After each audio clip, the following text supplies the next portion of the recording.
Hello everyone, welcome back to the channel. Hopefully you are doing well. We are here with our round 8 review. If you've been enjoying the content, make sure you smash a thumbs up on this video. Make sure you subscribe and let's get straight into the round review for us this week. 21-72 was the score, which when you say you're getting high 21s, you'd think, all right, pretty happy with those areas. Again, a 14,000 round rank, putting us sort of out about 400 spots from, I think we were 1080 last week into 1427 this week. So a little bit of a minus on the side of things. When we start looking at plus and minus threes and who's turned up for us this week, I'm going to give the +3 to Will Ashcroft. He was absolutely incredible against Gold Coast last night. He was absolutely all over the place. He was just doing everything that we needed him to do. Maxi Gawn probably a bit stiff there at 158, not to get my +3 on the week as well. But the reason you only get the +3 was because I didn't know where to go with my captaincy, because Nick and Max obviously playing at the same time on Saturday night was really, really frustrating. So I wasn't able to have a look at both of their scores, and I went the wrong way in both formats. Also in Supercoach, I went with Nick Dacos, which cost me a lot of points this week. And had I gone with Max Gawn, I think that move single-handedly would have got us moving in the right direction. We left a lot of points on the table this week by going Nick Dacos. So that's something that I need to learn moving forward as well, because I was a bit worried about Max's historical data against West Coast. And, if Melbourne are up, is he going to come off? And then the last quarter, he played 100% time on ground. So clearly when the game didn't really matter, he still kicked on and did what he needed to do. So bit frustrating not captaining Max, but I think we've learned some stuff out of his performance that he's someone that we probably can trust, especially in good matchups. So let's move into our bit of our breakdown on our team. So our trades this week were Clayton Oliver and Tom Stewart out for Josh Dacos and Ned Long. I think we're ticking those moves off. Very, very happy with those. On Friday, I was tinkering around with my side. I was looking at a Hustweight who went and put 87 on top of Ned Long's 83, but it would have meant that I would have ended up on a Sinclair, which would have given us a big net loss on points this week. So did really well with Josh Dacos' 101, who didn't score great in the last quarter. I think he had a 4-point last quarter or something along those lines, but I think he's somebody with the mid-defender status as well that gives us a lot of flexibility in what we can do with our side this week. So very, very happy with the Josh Dacos. Nazaya keeps pumping out big scores for us. We brought him in from that Richmond game. I've said it almost every week. We've done these reviews. Very, very happy owning Nazaya. 10 marks in this one. St Kilda really controlled the game. And against Carlton, he's going to be a very good option this week. My concerns last week were, what does Nazaya's time on ground look like? And him putting up 90% time on ground is exactly what I want to see from Nazaya. So if we can marry up the 90% time on ground with a few goals and more marks and more influence in the game, he's going to continue to score really, really well. So very happy owning Nazaya.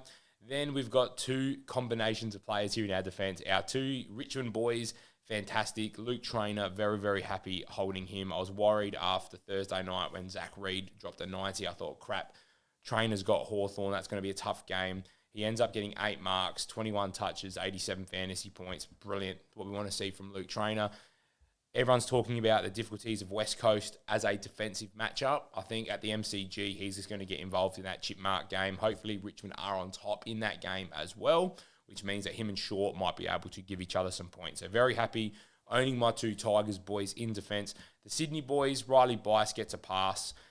We can see his scoring, 125, 94, 72, 82, 44. I just don't think this was the type of game to suit Riley Bice. Anyway, Giants, very, very hard matchup. He goes Essendon, Carlton, Melbourne, Crows, Richmond, I think all the way up to his round 14 bye. He could just be a D5 option for us anyway. Happy enough to hold him, but he could be someone who, if we can make the right money, at least get up to a premium defender. So happy with Bice.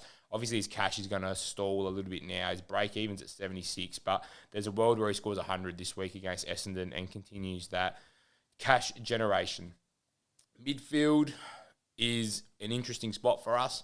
We actually are in a pretty good spot when it comes to our midfield. Like, okay, Nick Dacos goes and scores a 92 in a game where he's heavily tagged, and you can see that, the kick-handball ratio is not where we want to see it. The marks weren't there as well. We only had the 2 marks in this game against Geelong. Tough matchup. Fremantle been leaking points. The Crows aren't a restrictive midfield. Neither is North Melbourne, so, he's going to be fine long-term. Andy Brayshaw, I think this was just a real off game from Fremantle. I expect a bounce back. I know Collingwood's not going to be much easier, but I think there's no way Fremantle play the way that they play. Connor Rozee in a showdown playing at half-back could have a big game. Jordan Dawson's a big game player. He can go really big in this showdown as well, especially if the Crows need to put him forward. Port's defence is dreadful, so if he goes forward, he could definitely kick a couple goals against us this week as well. And Jordan Dawson just does it all. Look at him, 22 touches, 7 marks, 8 tackles, 3 goals. Just, you don't want to not have Jordan Dawson in your side, put it that way. Will Ashcroft, someone who I'd been a bit up and down on my thoughts of him. Obviously, round 1 and then the Collingwood game was dreadful. He goes into a stretch of North Melbourne, Hawthorn, Essendon, Adelaide, and then a few tough games before his bye. I'm very, very happy owning him. They've got a really late bye there, round 16. So if you wanted to buy into the Brisbane Lions midfield, I think this is a fantastic time with the run that they've got. And then if you wanted to get off of them in round 16, you can do that. I know in Supercoach, I've got like Levi, Will, and I'm going after Dunkley this week. There's no way that all 3 of them stay in my midfield long term. So you could do a play like that. If you got on the Lions midfield now, you can get off of them at round 16 as well. Adam Chera, probably his first real quiet game. Again, tough matchup. Crows dominated Carlton, so I'm not too worried. St Kilda this week, again, should be pretty contested, so I think Chera will be okay. TDK, I'm really, really worried about what I'm going to do with Tom De Koning. Not looking fantastic. Has a couple hard games before that round 12 bye, but then goes Essendon, West Coast, and then gets a couple harder ones here. I'm going to have to think about what I do. We're going to talk about this tomorrow in our trade talk, but Tom De Koning not happy overall with. Maxi Gawn, couldn't ask for much more from Max over the last month. 4 weeks. 118, 125, 138, 158 going into Lloyd Meek this week, who is a good tap ruckman, but Max should get the better of him around the ground. Forward line, almost would say brilliant had I was able to, get Levi's 115 on the field. Had to take that 84 from Hugo Garcia. That's too good not to take. And, a Caleb Daniel 77, really starting to see the impact of Harry Sheasel back there. He's gone 75, 77, has Brisbane, but then Richmond and Collingwood. He might just be someone I hold until their round 12 bye. But then again, it's hard when it comes to round 12 bye because you're then going to either bring in a premium that then has a bye in another week. So it might just be about balancing out my buy structure in my forward line. But McRae, Smith, Rankin, Petrarca, they're sort of 4 locks. And we've obviously got the 2 spots there to play with. Horne-Francis, Chad Warner, Matt Kennedy are probably the options that I'm looking at. I'd love to get Daniels or Kennedy. Obviously, they share the same buy, so it might not be the worst play if I can get there soon to go Kennedy from a Caleb Daniel, because even with Bont, Treloar back, he's still scoring really, really well. So he might be someone we talk about in our trade talk this week. But that is sort of where my side's at. Again, 1,400 after, 8 rounds. Very, very happy with the overall rank. We are in a spot where we can really accelerate and launch towards that top 1,000. Again, the bench is probably the concern. Forward bench is fantastic. Garcia and Ashcroft are just playing really, really well. Don't really want to move them out anytime soon. We'll continue to loop in that spot if Connor Stone stays out of the squad. But let's move into my side quickly ahead of round 9. I've got one trade locked in here, which is a Christian Marias to a Hugh Boxall. So Hugh Boxall went and put up a 74, started very, very strong in this game, even though the scores aren't showing. I think we just need to have him. I don't think with the way that St Kilda played that he's any risk of being the sub or not playing because he was fantastic.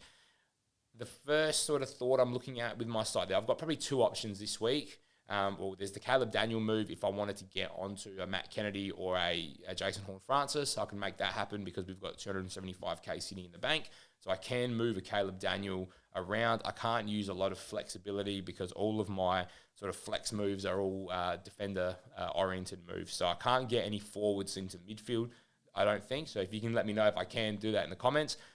I've played around. I've been able to get Josh Dacos out of my defence into my midfield and then bring a Kitty Coleman in for a Xavier Lindsay. So that's a pretty likely option for me if Coleman's named in the side for the Lions this week. Otherwise, my other options are Caleb Daniel upgrade or potentially a Tom De Koning to a Tristan Sherry. Tristan Sherry has an 81 break even this week, so I could look at that. So they're probably my 3 options, is Kitty Coleman in defence, Josh Dacos into the midfield, Tom De Koning sideways move to Tristan Sherry, or Caleb Daniel / Hugo Garcia, 200 odd K. I'd probably just rather go Caleb Daniel straight out because I don't think he's going to be a top 6 forward with Sheasel in the defence. So they're my early trade thoughts. Let me know what your thoughts of my side are in the comments below. But we are well on our way to a top 1,000 rank at the moment, 400 slots out. I think we can maybe push it this week. We will have a few more videos out this week, again, talking all things trades and a Q&A live stream again on Wednesday night. Please like, comment, and subscribe because the subscriptions and the interaction on YouTube has been absolutely fantastic these last few weeks, and I'd love to keep that accelerating in the right direction. I'll see you guys tomorrow for our trade talks, and I'll see you very, very shortly for another video.